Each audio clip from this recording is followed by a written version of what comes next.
Olá, meus amigos, graça e a paz do Senhor Jesus. Hoje nós vamos meditar um pouquinho no Salmo 20, que diz assim: que o Senhor te responda no tempo da angústia, o nome do Deus de Jacó te proteja, do santuário te envie auxílio, de Sião te dê apoio. Lembre-se de todas as tuas ofertas e aceite os teus holocaustos.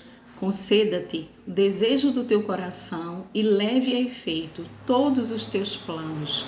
Saudaremos a tua vitória com gritos de alegria e ergueremos as nossas bandeiras em nome do nosso Deus. Que o Senhor te atenda todos os teus pedidos. Agora sei que o Senhor dará vitória ao seu ungido. Dos seus santos céus lhe responde com o poder salvador da sua mão direita. Uns confiam em carros e outros em cavalos, mas nós confiaremos no nome do Senhor nosso Deus. Eles vacilam e caem, mas nós nos erguemos e estamos firmes. Senhor, concede a vitória ao Rei. Responde-nos quando clamarmos. Mais um salmo davídico, e a título de curiosidade e informação, dos 150 salmos, 74 são atribuídos a Davi. Os demais têm autores diversos, como os filhos de Coré, como Asaf, como Moisés, né? Tem diversos autores, mas Davi, sobretudo, ele escreveu a maioria dos salmos.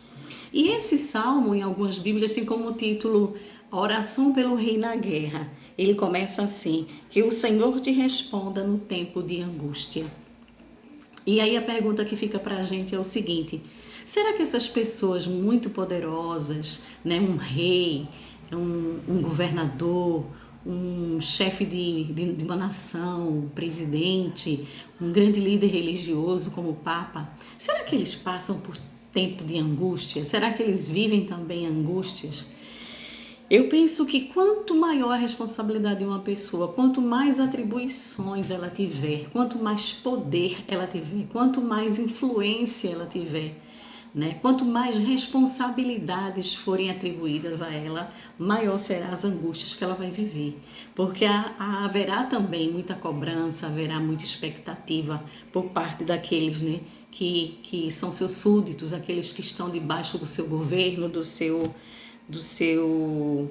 da sua liderança, digamos assim. É por isso que a palavra de Deus também nos diz aqui, no livro de Timóteo, na segunda carta de Paulo a Timóteo, no capítulo 2, diz assim: antes de tudo, recomendo que se façam súplicas, orações, intercessões e ações de graças por todos os homens, pelos reis e por todos os que exercem autoridade, para que tenhamos uma vida tranquila e pacífica com toda a piedade e dignidade. Isso é bom e agradável perante Deus, nosso Salvador, que deseja que todos os homens sejam salvos e cheguem ao conhecimento da verdade.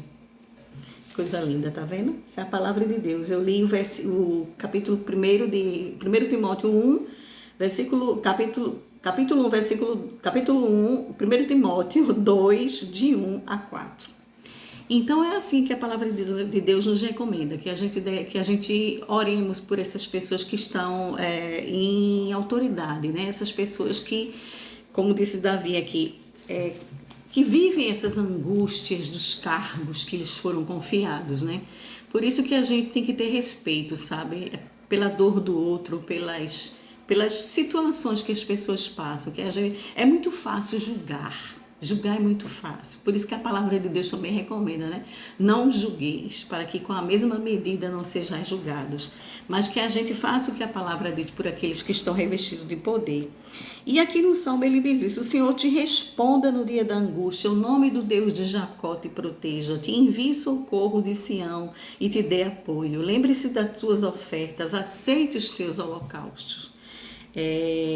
A gente precisa realmente estar sempre intercedendo por essas pessoas, porque uma vez eu vi uma mensagem até do padre Marcelo Rossi, naquele momento que ele passou, naquelas crises difíceis de depressão pelo qual ele passou, e alguém perguntou por que ele estava vivendo aquilo, e ele disse: porque eu sou o padre Marcelo Rossi. Então, por trás de um título, por trás de uma situação de destaque grande, há também uma pessoa humana que carrega suas angústias, suas dores, suas enfermidades, né? Que precisa às vezes de colo, de carinho, de atenção e, sobretudo, de oração.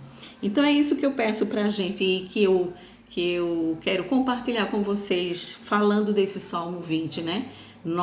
O Brasil acabou de eleger o seu novo presidente para o mandato de 2003 a 2026, 2023 a 2026. A gente vai encarar aí muitas dificuldades naturais que virão pela frente, mas que a gente ore pelo governo, né? O governo vai enfrentar um congresso que a maioria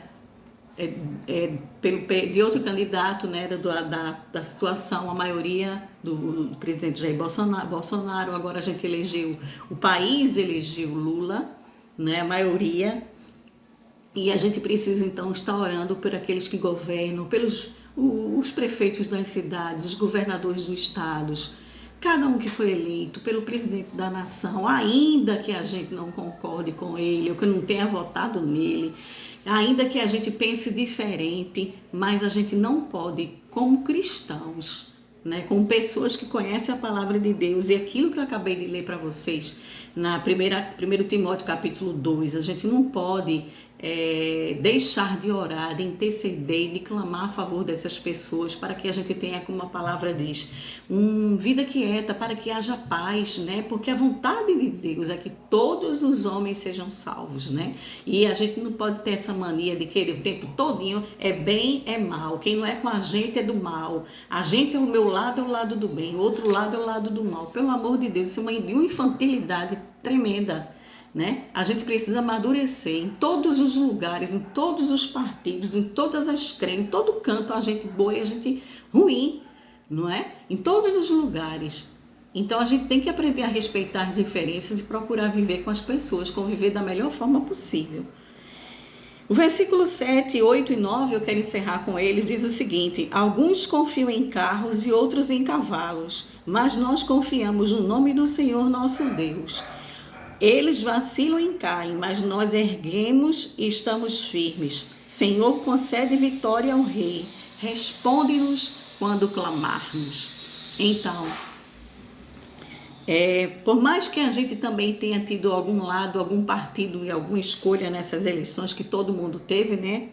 O percentual de neutralidade foi pequena, de votos nulos e votos brancos, mas o Brasil votou. Então, a gente teve o poder de escolha nos candidatos, mas daqui para frente a gente tem que orar por eles, mas sobretudo confiar no Senhor. Uns confiam em carros e outros em cavalos. A nossa força, a nossa esperança está sempre em Deus. Não está em homens, não está na força do braço, não está nos nossos conhecimentos, na nossa sabedoria, nada disso. A gente confia no Senhor, porque Deus sabe de todas as coisas, Ele vê além, Ele tem os seus projetos, Ele tem os seus planos para as nações inteiras, né? Nada passa desapercebido diante do Senhor. Então esse é o momento de quietude, da gente confiar em Deus e parar com todo o barulho, sabe? Com qualquer revolta, com qualquer espécie de motim que se possa fazer contra a vontade popular que foi estabelecida nas urnas. Eu acho que o momento é de confiar em Deus, é de orar pela nação, de continuar orando pela nação, né? Deus não é só Deus quando Ele responde de acordo com a minha vontade ou com o lado que eu esteja. Ele é Deus, Ele é soberano sempre. E a gente deve respeitar a soberania de Deus e respeitar a nossa democracia, porque foi a maioria que decidiu as eleições e a gente tem que aceitar, que orar e que procurar pacificar. Cristão é para pacificar as coisas, é para estabelecer harmonia, é para confiar em Deus e amar uns aos outros e não amar só aqueles que a gente acha que está do nosso lado e que é do lado do bem. Como eu falei, isso é uma infantilidade tremenda. Precisamos amadurecer, precisamos realmente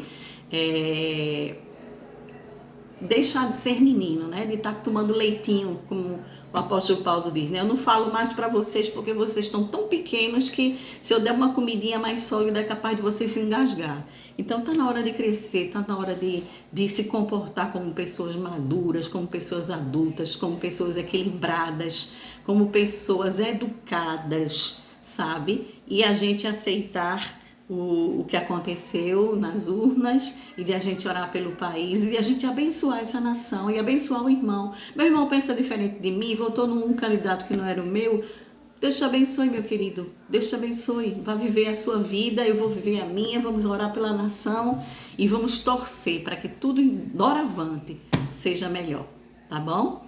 Então, Deus abençoe e que a gente tenha esse pensamento, né? Que a gente ore por essas pessoas, porque a responsabilidade que eles carregam em suas costas é muito grande, né? Há muita angústia. Não pensem que porque estão lá liderando e em grandes cargos, né? Eles não têm também suas fragilidades e suas necessidades, que a gente esteja orando por eles sempre. Um grande beijo para vocês, Deus abençoe.